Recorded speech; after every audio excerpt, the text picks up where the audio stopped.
Kauno mero pavaduotojui Stanislovui Buškevičiui interpeliacija neišvengiama, tikina tarybos opozicija. Kad politikas reikalaudamas tarybos narių balsuoti taip, kaip jam atrodo, pažeidė tarnybinę etiką, tai neva patvirtina ir etikos sargai. Tikinama, kad po interpeliaciją Buškevičiui sutiko pasirašyti ir valdantieji. Teigiama, kad valstybinė etikos komisija žodžiu jau patvirtino, jog Kauno mero pavaduotojas Stanislovas Buškevičius tarybos posėdžio metu reikalaudamas kitų politikų balsuoti prieš kazino atsiradimą buvusiame Dainos kino teatre, mat jam taip atrodė teisinga, pažeidė etiką. Tad jau kitą savaitę opozicija sako, jog bus paruošta interpeliacija, o tokiam žingsniui gautas ir pačių valdančiųjų pritarimas. Kiek šnekėjau, praktiškai beveik visi, galbūt išskyrus sūnų, kuris gal pateisina tėvo veiksmus, reiškia pasisako, kad šitaip toleruoti negalima. Klausimas yra, kas inicijuoja šitą klausimą ir kokią priemonę mes taikysim iš tikrųjų.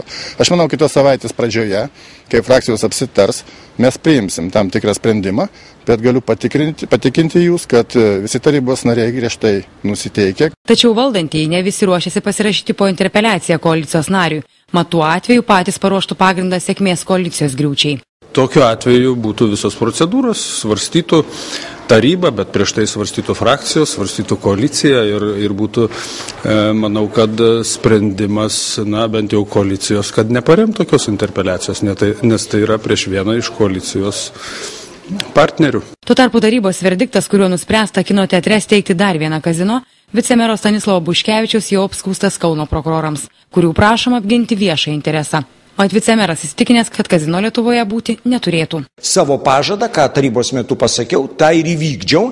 Ir kiek žinau, kai kas labai iš opozicijos užpyko, dėl to, kad tai buvo pasakyta, ir pagrasino interpeliaciją. Linkiu sėkmės, renkant parašus. Už lošimo namų steigimą buvusiame Dainos kino teatre pasisakė 19 miesto tarybos narių. Prieš 9 likusiai politikai susilaikė.